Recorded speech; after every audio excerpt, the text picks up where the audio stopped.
Bonjour les élèves et bonjour tout le monde. C'est la nouvelle leçon du playlist physique appliquée T1. Et dans la leçon, on peut continuer avec les théorèmes d'optimisation des réseaux et le théorème qui permet de nous résoudre les inconnus dans les réseaux. OK? Et nous avons déjà encounter, nous avons déjà trouvé le théorème de Thévenin, le théorème de superposition, le théorème de Norton. Nous avons fait technique de conversion de la source, et puis nous avons servi les autres théories comme loi des nœuds, loi des mailles, et technique de résistance équivalente, etc. Et maintenant, on va introduire le théorème de Millman. OK? Et là, on partage l'écran. Et là, avant qu'on commence la leçon, moi, un petit historique sur Millman. C'est un professeur d'origine ukrainienne et seulement il s'est établi aux États-Unis et à l'âge, bon, pas à l'âge, en 1970, et il recevra la médaille d'Education IEEE,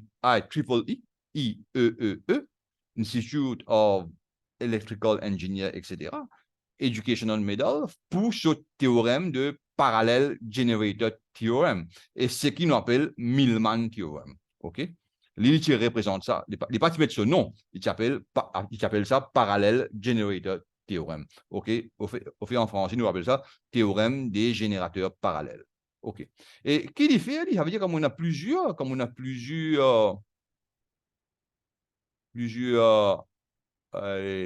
sources de tension, sources de générateurs qui sont en parallèle dans la forme-là, et mon capable gagne une forme directe comme ça, V équivalent avec une résistance en série et équivalent, et puis la résistance de la charge ici, et mon capable là trouve le courant dans la charge. Et si vous regardez bien, c'est pareil comme un théorème de Thévenin. OK? Ça V équivalent là, bon, pas le théorème de Millman, li prouve V Thévenin, mais seulement le théorème de Millman lui permet de nous trouver ça V équivalent là d'une rapidité que Thévenin pas de nous. OK? Et là, maintenant, on va vers la leçon. OK. Leçon numéro 16, théorème de Millman, partie 1. On peut faire ça en deux parties. OK? Et le théorème de Millman est souvent appelé le théorème des générateurs parallèles. En fait, c'est ce nom initial. Et puis, les personnes, ils appellent ça théorème de Millman, parce que Jacob Millman qui fait ça. Bon, le théorème de Millman, applicable aux sources de tension parallèle. Bon, fait qu'explique ça. Ce théorème est une combinaison des théorèmes de Thévenin et de Norton. Ça veut dire qu'il n'est pas nécessaire de nous connaître ça pour résoudre un circuit, mais il aide nous résoudre un circuit plus vite, un type de circuit, comme on a une source de tension parallèle, il aide nous résoudre un type de circuit là plus vite que le théorème de Thévenin et le théorème de Norton. Il est utilisé pour trouver la tension commune à tout réseau qui contient un certain nombre de sources de tension parallèles. Bon, maintenant, nous commençons avec un problème. Parce que si je présente le théorème de Millman, et puis je dis, mais ça, c'est le théorème de Millman, et quelque part, et je ne peux pas oublier, je ne peux pas comprendre comment là, je peux faire, je vous présente, je peux essayer, derive, ça veut dire dérive le théorème de Millman par un principe fondamental. Le problème, trouver, parce que là, moi, un circuit, ici, moi, une source de tension de 20 volts. Ici, moi, j'ai l'autre source de tension de 6 volts. Moi, j'ai une résistance EA1 de 2 ohms, EA2 de 2 ohms et EA3 de 1 ohm. Et ici, moi, j'ai un point A, B et C. Ici, moi, j'ai un point D, E et F. Bon, bien sûr, Mobiusien trouve la tension entre les points C et F. OK? Et comment faire? Bon, on a plusieurs techniques pour faire ça. OK? Mais seulement, ça type de circuit-là les plus appropriés si on fait le théorème de Millman. Bon, Talen va guetter le théorème de Millman qui était ça. Bon, première chose, nous devons noter que A, B, C, c'est même point ça. Même point, même nœud et ont le même potentiel. A, B, C, c'est la même chose. D, E, F, c'est la même chose et ont le même potentiel électrique. Et là, on peut résoudre ce problème de multiples façons, par exemple en utilisant la technique de conversion de la source, et nous sommes capables de voir une vidéo précédente, et il faut marcher. Il faut marcher. OK? Bien sûr, vous avez compris le principe. Et là, puisque mon dire ça là, c'est ABC, c'est même chose, DEF, c'est même chose, mon groupe tout, on appelle les autres un seul nœud, on appelle ça X, un seul nœud, on appelle ça Y.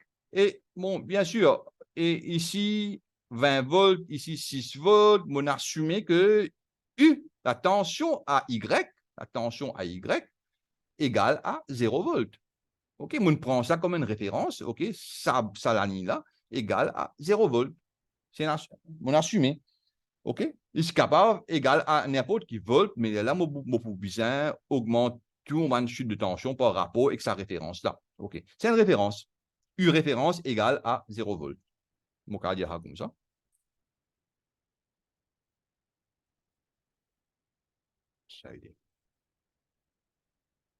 UY est égal à U. Référence égale à 0 volt. OK. Bon. Maintenant, on met le courant un peu partout. I1, I2,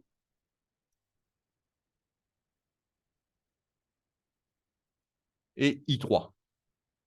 OK. On met ça 3 courants là. OK? Parce que les clairs qui prennent un courant qui passe là, prennent un courant, passe là, prennent un courant, passe là. Peu importe, de direction, moi, je le mettre dans la direction là. OK? Et si jamais il est positif, ça veut dire qu'il est dans ta direction là. S'il est négatif, il est dans la direction opposée. OK? Ça, c'est ma direction arbitraire qui vous le mettez, moi. OK? Et bon, peut-être par instinct aussi, parce que je trouve ça dans 20 volts là, mais moi, le courant là, capable passe là. Ici, je ne pas connais, mon courant là pour passer là, et ici aussi, je ne pas connais, mon courant là pour passer là. Il est arbitraire. S'il est négatif, eh bien, il doit les contraire. Bon, par la loi des nœuds, ça courant là, plus ça courant là, plus ça courant là, au nœud Y, au nœud X plutôt, pour égal à 0. La somme des courants à un nœud, libyen égale à 0. Somme des courants égale à 0 par la loi des nœuds. I1 plus I2 plus I3 égale à 0. Et I1, c'est quoi? I1, c'est 20 volts. Ici, on a 20 volts. Ça, c'est 0 volts. Ça, c'est plus 20. OK? Et on passe ça par vert. Ça, c'est, nous juste ça, c'est 0 volts. Ça, c'est plus 20. Parce que ça, c'est une source de tension entre sa source de tension, entre les bornes, on a 20 volts. Mais si ça, 0 volts, ça, c'est plus 20. Et par la loi des, bon, pas la loi d'Ohm maintenant, ouais, par la loi d'Ohm, le courant I1, c'est 20 retiré UY, UX plutôt, la tension est UX divisé par 2. I1, et c'est 20 moins UX divisé par R1. On appelle l'IR1. OK. Et 20 moins UX divisé par 2. OK. On finit avec premier courant. Deuxième courant, ici, c'est 0. 0 volts. Ici, c'est UX. Et courant dans la direction là, c'est 0 moins UX divisé par EA2, 0 moins UX divisé par 2. 0 moins UX divisé par EA2 qui est égal à moins UX divisé par 2. Et ici, c'est 6, parce que ici, c'est 0 volts. Ici, c'est 6 volts. OK? C'est 6 moins UX divisé par EA3, et c'est 6 moins UX divisé par 1. On gagne 3 courants. Et donc, par la loi des nœuds, si moi ajoute ça 3 là, il y a 0. 20 moins UX divisé par 2 plus moins UX divisé par 2 plus 6 moins UX divisé par 1 égale à 0. Et là, on maîtrise de la forme là. On prend tout le facteur de UX, on met de côté. Et tout le constant, on met de l'autre côté. côté droite. Et mon gain va faire comme ça.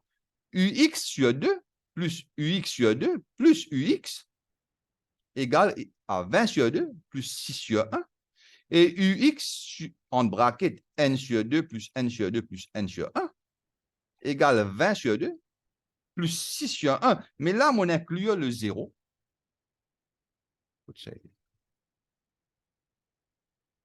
Là, on inclut 0 sur 2. Il ne dit pas pour affecter aucune affaire. Et un chiffre X, on va mettre X. Alpha plus 0 est égal à alpha. N'importe qui chiffre ajoute 0 en lit pour égal à le chiffre lui-même. Et là, maintenant, UX est égal à 20 sur 2 plus 0 sur 2 plus 6 sur 1 divisé par N sur 2 plus N sur 2 plus N sur 1. Et ça, c'est la forme de Millman-théorème. Forme de Millman-théorème, on redessine ça là. Ça veut dire, pour me connaître sa tension là,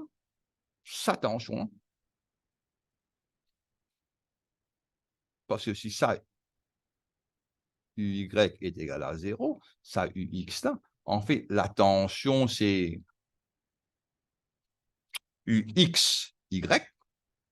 UXY est égal à UX moins UY, mais UY est égal à 0, il devient UX. OK. C'est ça, UX là, le potentiel là, par rapport avec ça qui est 0, égale à, nous prenons 20, nous prenons ça, nous divise par ça, on gagne 10. Nous prenons la tension qui est ici, qui est égale à 0, on divise par 2, on gagne 0. Je prends la tension qui est ici, je divise par 1, je gagne 6. Et je divise par les conductances, ou bien les admittances, si on appelle ça. N sur ça, 1 sur et à 1, plus 1 sur et à 2, plus 1 sur et à 3. N sur 2, plus N sur 2, plus N sur 1, qui est égal à, bon, N sur 2 plus N sur 2, c'est 1, plus 1, 2. OK? Je gagne 16 divisé par 2, je gagne 8 volts. Et là, je trouve que ça, c'est 8 volts. Et ça, c'est 0 volts. Et les directs, du moment que je comprend ça théorème de Millman là, et il facile, je trouve ça point là, et je trouve ça point là. OK? Et là, comme on finit, trouve ça, mon capable calcule n'importe qui a fait, mon capable calcule chute de tension, et mon capable calcule le courant qui passe dans chaque résistance. OK? Calcul des courants et des chutes de tension. OK. Bon, V et 1, parce que, mon dire, le courant dans sa direction-là, originalement, OK? Mon dire ça. Et ça veut dire, mon point ici, sa tension-là, tension VA, UA, sa potentielle-là, UO, est plus grand que UA. OK? Ça veut dire, sa direction-là, parce que sa direction-là, c'est ça, UA là, puisque les moins que UO, ça veut dire sa direction-là, c'est une élévation de tension. Et l'élévation de tension est, pas algébriquement, mais ce valeur, il est égal à la chute de tension. OK. Et VE1, si vous regardez bien, c'est VA. VE1, c'est ici, là. V0. Et U0, U0, c'est 20. Ici, c'est 20 volts, plus 20 volts. OK. Bon, parfois, moi aussi, à vivre, parfois, moi aussi, à eu les personnes qui peuvent suivre moi et des différents pays. Je connais beaucoup de personnes qui peuvent suivre moi des différents pays d'Algérie, de Maroc et peut-être de France, etc. Et essayez de comprendre parce que moi, je suis d'un système anglais, moi, je fais un système français. Et U et V, moi aussi, dit d'une façon interchangeable. Bon, capable d'interchanger n'importe qui est et il a créé confusion, mais essayez de comprendre moi. OK? Et U0 plus grand que UA, U0, ça 0 là, UO plutôt, plus grand que UA, ça veut dire le courant qui vous passe là, c'est la chute de tension VE1 égale 20 moins 8. 20 moins 8 qui est égal à 12 volts. OK. Ça veut dire là, on a une élévation de tension de 12 volts. Ici, par exemple, ici, ça c'est 0 volts. OK. Ici, c'est 8 volts. La tension prend depuis ici, puis jusqu'à là, et mon prenant une chute de tension, OK, prend depuis ici, puis jusqu'à là, de 0 moins 8 volts. OK. Par contre, ici, nous prenons une élévation de tension. Par contre, ici, c'est vraiment, nous prenons une chute de tension de moins 8 volts. OK? Et pour 8 là, ici pour 0. Ici, la tension qui prenant ici, le VR3, c'est 6. Ça, c'est plus 6, moins 8, mon bout gagne moins 2 volts. OK. Et là, le courant, I égale à 20 moins 8, ça, tension-là, divisé par 2. Qui est égal à 6 ampères. Ça veut dire, ici, 6 ampères fait passer. Ici, c'est moins 8 divisé par 2, 2 ohms. Et ici, le courant, c'est moins 2 ampères. Non, moins 4 ampères, pardon. Moins 4 ampères. Moins 8 divisé par 2, c'est moins 4 ampères. Et moins 4 ampères dans sa direction-là, ça veut dire, effectivement, le courant passe ici, moins 4 ampères. Effectivement, le courant passe dans sa direction-là, 4 ampères. Et ici, c'est moins 2 volts divisé par 1, et ça veut dire, mon point dans sa direction, là, moins 2 ampères, et effectivement, le courant passe dans la direction, là, ici, de C vers F, et un courant de 2 ampères. OK. Ça veut dire, ça flèche qui me mettait au commencement là, bon, peu importe quoi vous mettez, moi pour gagner la réponse qui m'a besoin à la fin. OK? S'il est positif, il est dans la même direction. S'il est négatif, il est dans la direction opposée. OK. Plus important, madame, le théorème de Millman, pour me trouver sa potentiel commun là. OK? Et me servi, ça veut dire tension divisé par courant, divisé par résistance, plus tension divisé par résistance, plus tension divisé par résistance, divisé par 1 sur EA1, plus 1 sur EA2, plus 1 sur EA3. OK? Et là, je vais mettre une forme un peu généralisée. OK? Si moi envie qu'on ça VAB là, OK? Et là, on a 3 tensions. Là, 1, 2, 3. 3 tensions en parallèle avec bonne résistance, EA1, EA2, EA3. Et je suis capable de résoudre ça par Thévenin, Norton, etc. Bon, c'est le point un peu long parce que mon besoin trouve la tension Thévenin. Mon besoin trouve la tension Thévenin. Et pour moi, pour me trouver la tension Thévenin préférable, moi, c'est Millman. Millman, dis-moi, sa tension AB là, sa tension commun, ça nœud là, c'est commun, un nœud commun.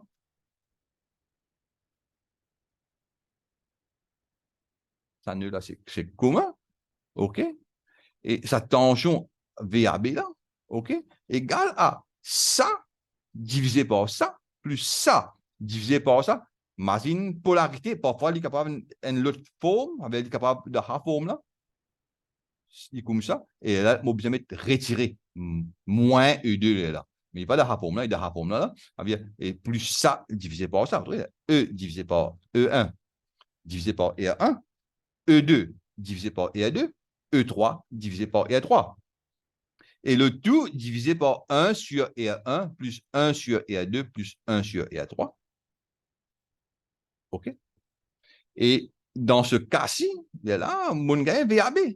Et VAB, si vous guettez bien, c'est quand on guette le système là, le système ici, VAB, c'est V équivalent qui est égal à VT venant. OK?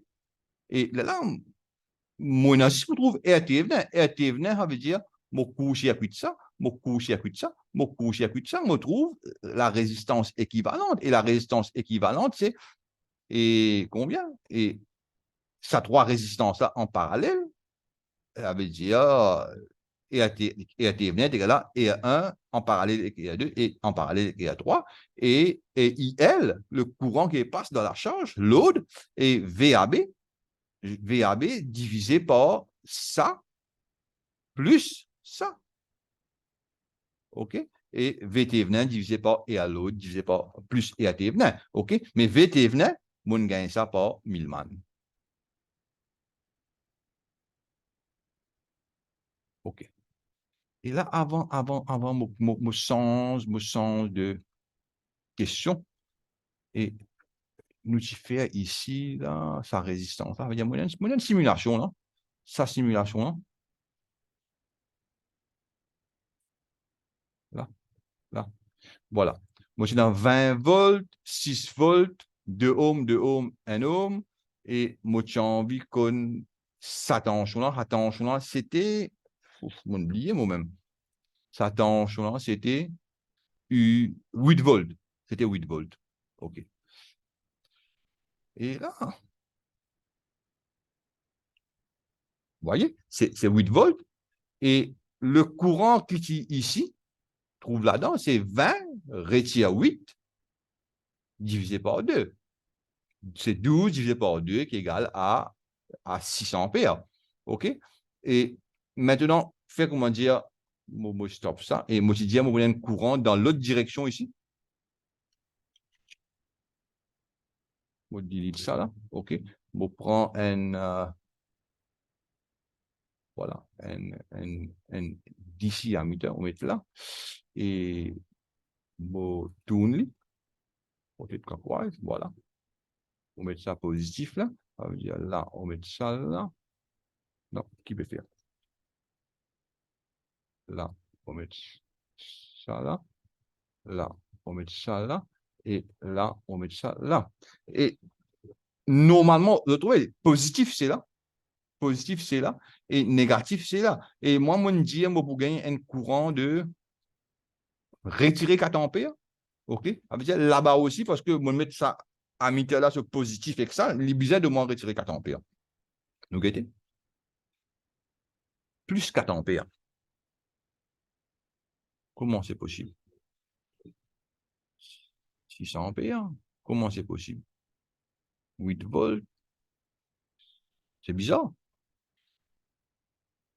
600 ampères. J'ai de moi retirer 4 ampères. Qui connerie mon fait là?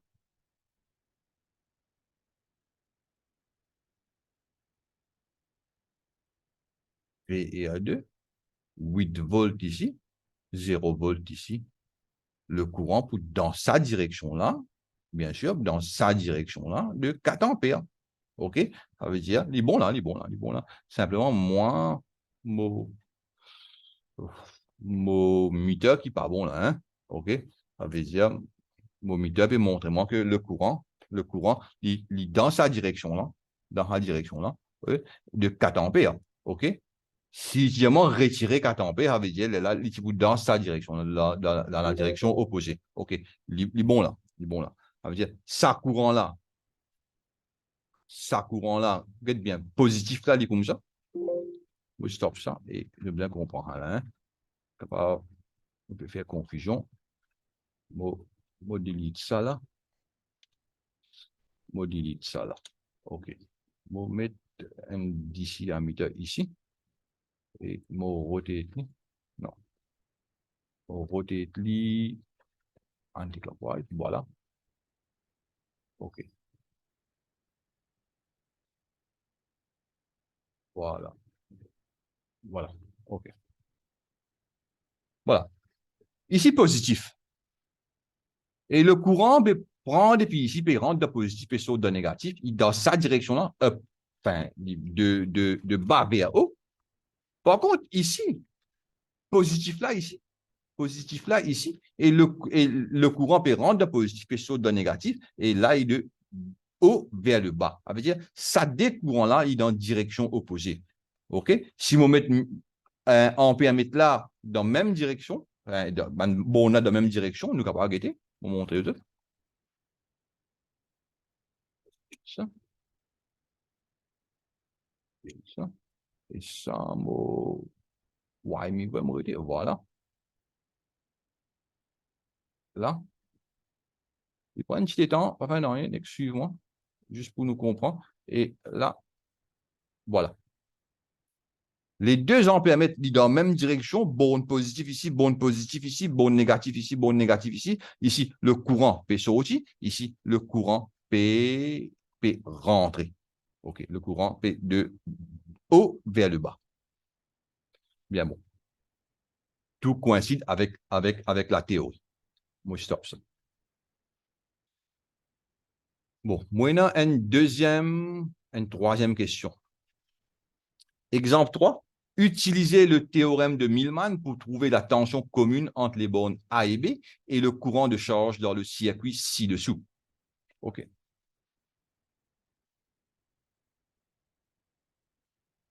Ça, moi, circuit. OK, ça veut dire, moi, pour section, ça. Moi, pour section, ça partie là. Et ici, là.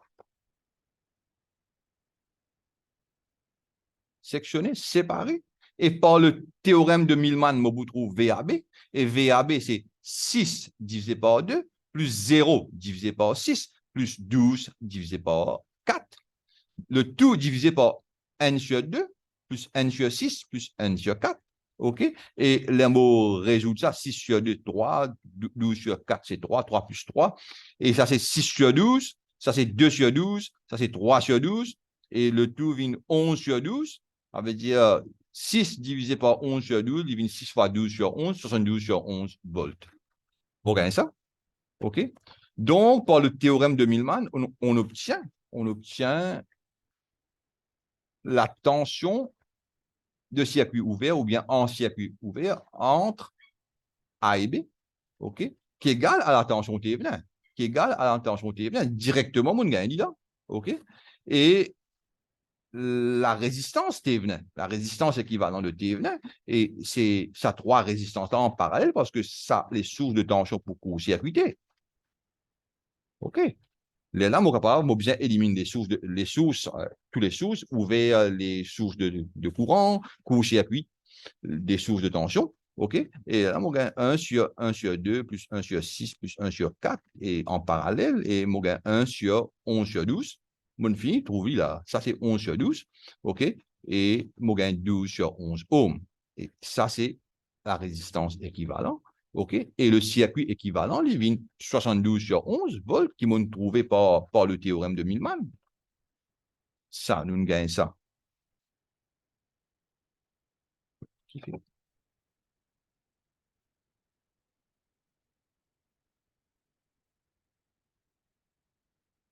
Connerie, fait dérouler.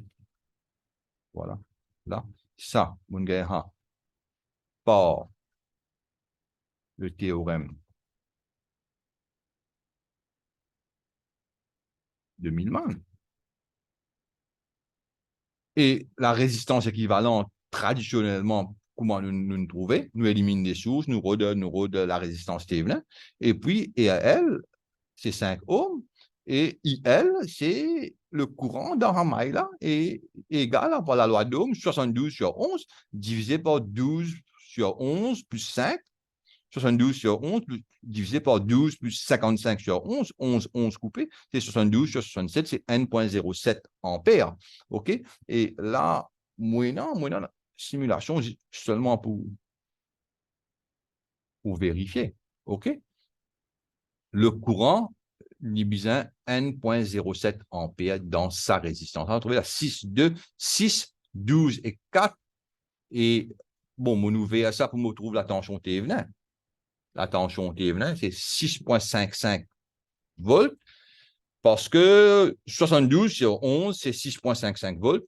Et bien sûr, quand on peut faire là, il n'est plus pour 6,55, bien sûr. Et N.07 ampères qui est passé. Ça, c'est N.07 ampères qui est passé là-dedans. OK? Et si mon envie connaît qui tension, c'est N.07 fois 5. N.07 fois 5. Nous mettons un coup.